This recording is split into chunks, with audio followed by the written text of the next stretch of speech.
Paper Mario: The Origami King both is and isn't a traditional RPG. You get to do turn-based battles, but you don't earn experience from them. You take your partners into battle, but you don't get to decide what to do with them. You won't get to level up through battles, but you do get to level up through some other items. I hope people judge Paper Mario: The Origami King on what it is rather than what it isn't. It is not Paper Mario: The Thousand-Year Door, but it is an excellent adventure.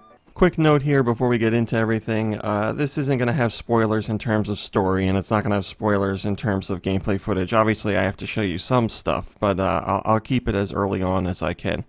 So yeah, I know Paper Mario: The Origami King is going to be judged against Paper Mario: Thousand-Year Door, which is a fantastic game, certainly. But Paper Mario: The Origami King is as well. It's just a different game. It's doing a different thing. There are some similarities between the two, but most fans know that Nintendo has been taking the Paper Mario series in a different direction in recent years, and some people don't like that and some people do. As I've said before, I wasn't that much of a fan of Sticker Star, but I did like Color Splash on the Wii U. But I think without a doubt, Origami King is the best of Nintendo's new direction for Paper Mario games. I absolutely adore this title. And I think a lot of that comes from me letting the game do what it wants to do rather than saying, oh, it should have been like this, oh, it should have been like that. I just let the game come at me and say, alright, Nintendo is doing something different with their Paper Mario games. Let's see what this game brings me. And what I got from the adventure was something that I really, really enjoyed. Paper Mario: The Origami King has you taking on King Ali, who has wrapped up the kingdom in his streamers to take it over. And Mario sets out to unwrap these streamers and get the kingdom back. He works with Olivia, who is Ali's sister, because she thinks what her brother is doing is terrible. So the two team up and make their way across the vast interconnected world to unwrap these streamers. Along the way, you will find a whole bunch of traditional Mario enemies like Goomba and Shy Guy and Koopa Troopas, but they're kind of, but they're origamied, and they're kind of like zombified versions of their regular selves. They talk with a weird cadence. They kind of shamble about, and they're kind of portrayed like they're monsters. It's actually pretty funny. So you deal with them. You also deal with some bosses along the way, these elementals that will allow you, or will allow Olivia to gain new abilities that'll help you progress in your journey, and also during battle too.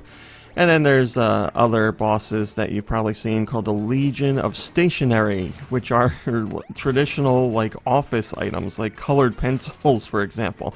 So that's what you're doing. You make your way across the land, you fight a whole bunch of weird, fun, strange enemies, and you work to unravel the kingdom. In my preview, I went into great detail on how the battle system works, so I'm not going to do all that again, but I will talk about it in general. As you know, it has a traditional Paper Mario battle mechanic where it's turn-based battles, and they have action commands, so you run up to the enemy and you jump on them, or you hit them with the hammer and you hit the button at a certain time to do more damage, or you hit the button at a certain time to better your defense. So that's traditional Paper Mario. If you like that stuff from other Paper Mario games, then you'll like that here. The other mechanic is the ring aspect of the battle, which is how each battle starts. You'll have a set of rings where the enemies are on, and you can twist and turn and push and pull these rings. And if you can group the enemies into a line of 4 or a 2x2 block, then you'll get a bonus damage when you attack them. So you'll have a set amount of turns to do that in, and a set amount of time to do that in. You have to figure that out. And if you manage to do it, then the battle will go much easier, and you can probably get out of it in one turn. If it doesn't, then you won't do as much damage on the enemies, and they'll attack you back, and then you'll have another chance to line them up. So there's a bit of a strategy element to the battles that obviously wasn't in the previous games, and I really like it. It's like a little puzzle before the game starts out, and some of them are easy and some of them are difficult. And if you need help, you can pay money to have toads come in and help you out. They'll twist the rings for you, they'll do some damage to enemies, they'll throw in some hearts to help heal you, and it all changes on depending on how much money you spend. So if you're finding the ring aspect of battle a little daunting, you can always spend some cash and you'll get some help. Again, in my preview, I already said that I really like the ring aspect of battles. I just find it something new and different for the series, and it keeps me engaged. What I didn't really talk about was the boss battles, which are different. They certainly use the ring system, but it's a much different experience, and I want to get into that because boss battles took me the longest of any aspect of this game, and they can be quite challenging. At least I found them to be quite challenging. I do have to note that I suck at things like sliding puzzles or Rubik's Cubes. I don't know. I'm terrible at them. And there's definitely some of that goes into these boss battles and their rings. So the rings work differently in boss battles in that you're spinning them to create a path to get to the boss who is in the center. And the little sections of the rings will have directions on them, or items or panels for for lack of a better term. So what you're doing is you need to line up a panel right in front of the enemy that will allow you to attack. But you'll also need to line up arrows that will help Mario walk a path to the boss. So there's up, down, left, right arrows, and as soon as Mario steps on one, he will go in the direction that the arrow faces. So between the rings, you need to spin all of them to create a path for Mario to get to the boss. So if you don't start off with an arrow right away, then Mario's just not going to go anywhere. And if you create a path to the boss but don't have an icon at the end of your path that allows Mario to attack, he'll just walk up to the boss and do nothing. So as you progress through battles, these rings get more and more difficult because obviously you're getting into the battle more, so things are more challenging. And you have more time than usual in the ring aspect to figure out where you need to go and what to do, because there's a whole bunch of options on the ring. And finding a path that works can be a little confusing at times. Again, you can spend money if you want to up the timer and give yourself a bit of a breather to find out where to go. But I found these ring battles pretty challenging, and it's not challenging to attack the enemy, that's the same old thing, but lining up your attacks and actually getting to the boss, and working through hazards that are on the ring as well, because some enemies will place hazards on the board, or some enemies have attacks that will sweep out half the arrows on the board and half the other things on the board, so you'll have to prepare for their attacks ahead of time. You have to be like, alright, this is going to clear out this section on the board so Mario won't be able to walk there, and I need to use the other arrows because they're still going to be in position. So there's a lot to take in, and battles can take a long time. But that challenge I found really engaging. I ended up thinking, well, I'm never going to be able to play this because it's too confusing for me. But I stuck to it and practiced, and I spent money to gain more time so I could get a better look at these battles. And then, you know, as I went on, I was like, okay, I really like the challenge. I like this engaging aspect of it. It's not just run in and attack. You really have to plan things out. And you're going to go into battles at first where you have no idea what to do, or it's going to be very hard to figure out how to get to the middle, but when you actually do, it's very rewarding. So the ring mechanic is really on display here in boss battles, and really shows just how unique it is, and how challenging it is, and how interesting it can be. Paper Mario: The Origami King is definitely an RPG, just not a fully traditional RPG. As I've covered numerous times, you do not get experience points here, but I do want to show how you still do some traditional RPG stuff as far as leveling up goes. As I've talked about in the preview, you can spend money on trinkets, and you get plenty of money in the game from battles and through other things, filling in holes in the game, and just other storyline aspects. You'll have plenty of coins to spend. So you can buy these trinkets that will give you permanent stat boosts in battles, and those certainly take the place of what you would get from a traditional RPG, because you're going to raise your health, you're going to raise your defense, and in this case you'll also raise your timer depending on what you get. So that takes at least some place of a traditional RPG. And then along with that, you will find hearts that will raise your heart container overall, so you have more health overall. But they also make you stronger too. And every time you pick one of these up, Olivia will tell you that you're stronger after you picked it up.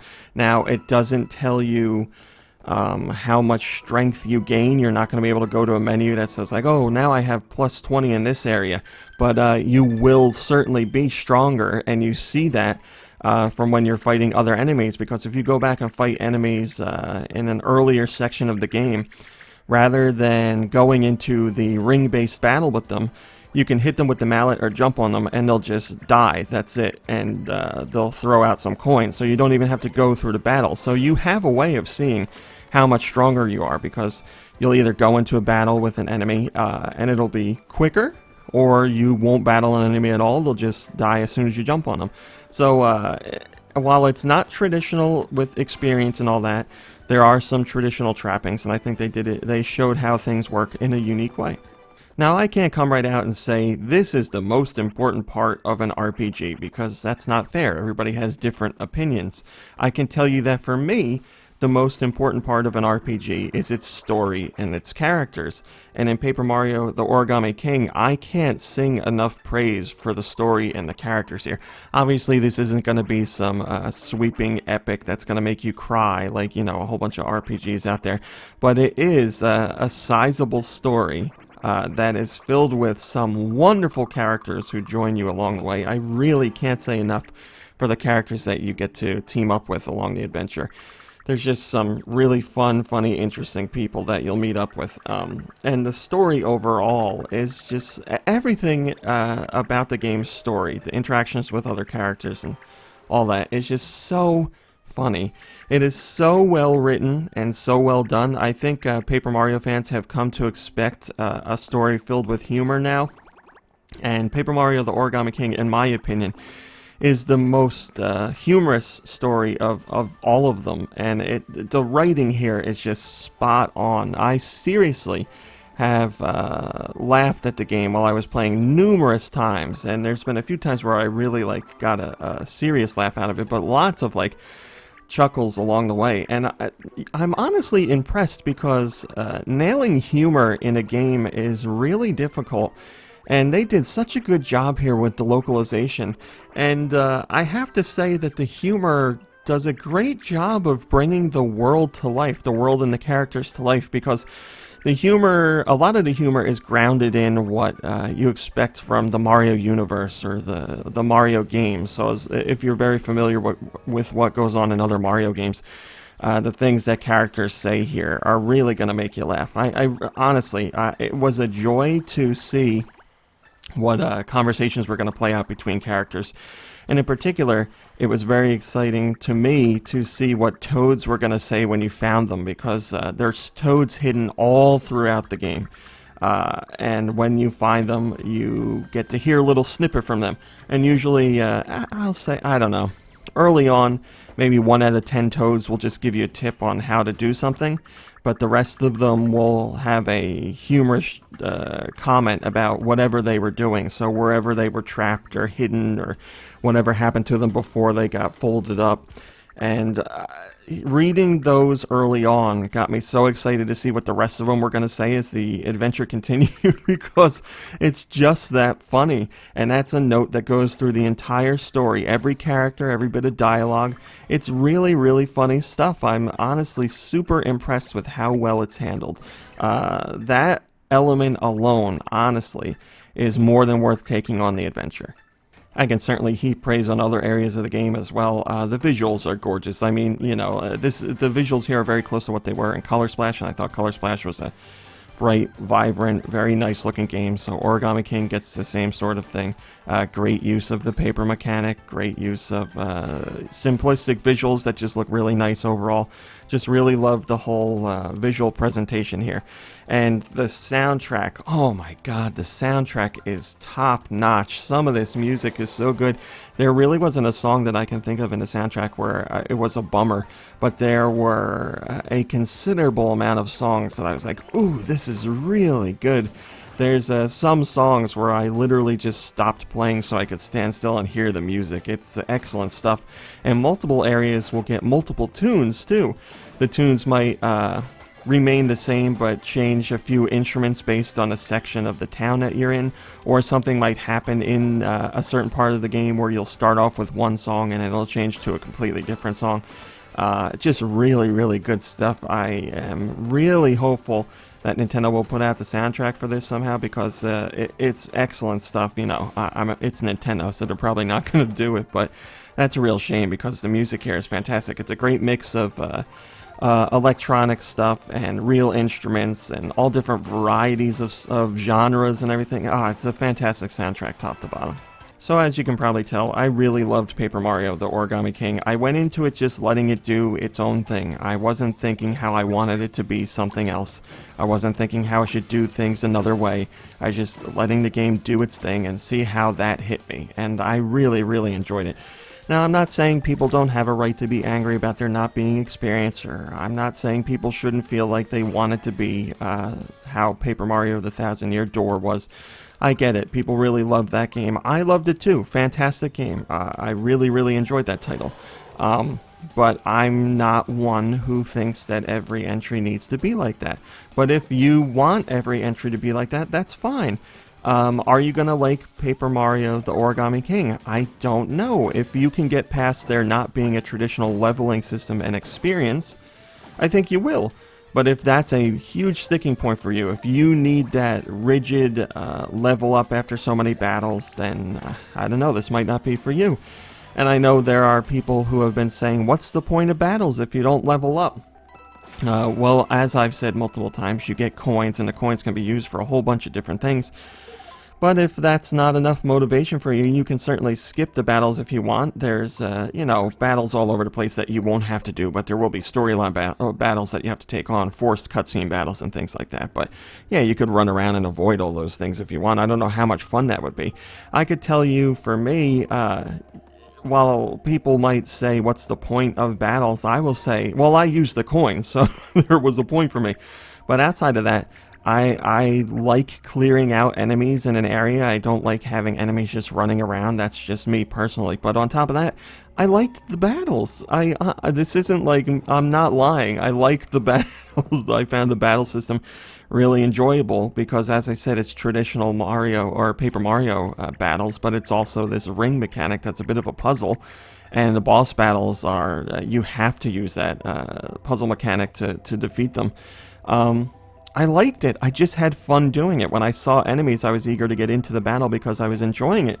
And I think that might be something people forget about video games, that you're playing them just for fun. So if you're doing something and you're not having fun, then stop. But I didn't stop fighting enemies because I found it to be fun. So I will say I'm a little sad to think that some people will miss out on Paper Mario the Origami King just because of the fact that it doesn't have experience.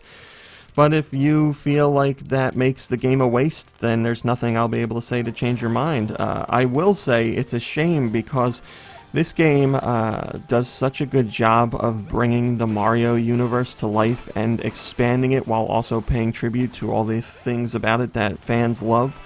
It's like a love letter to the Mario franchise, but it also does brand new things and gives new depth. And really, I think the best thing I can say about this game is if I didn't play it, this is hard to say because obviously I've played it, I would say knowing what I know based on my experience with the game, I will say any hardcore Mario fan that skips out on this game is really missing out on something special because it's just an excellent way to get more out of the Mario universe and just experience everything that is Mario, from traditional mechanics to the enemies to inside jokes to all of that. It's just such a good experience for anyone that's really into Mario. So hopefully I've wooed at least a few people here because I really think this is a must play. I can't tell you how much I enjoyed it, but I know I'm more easygoing than a lot of other reviewers out there, so I'm sure you'll hear some dissenting opinions, and that's fine.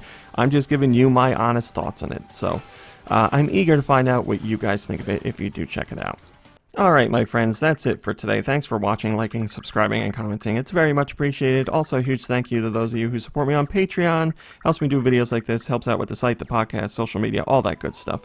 If you want to learn more about the Patreon, which is just $1, you can check out a link in the description below. But as for today, that is it. So, I'll see you tomorrow as long as I got something interesting to show you. So until then, have a lovely day and a lovely evening, and I'll see you in a few short hours.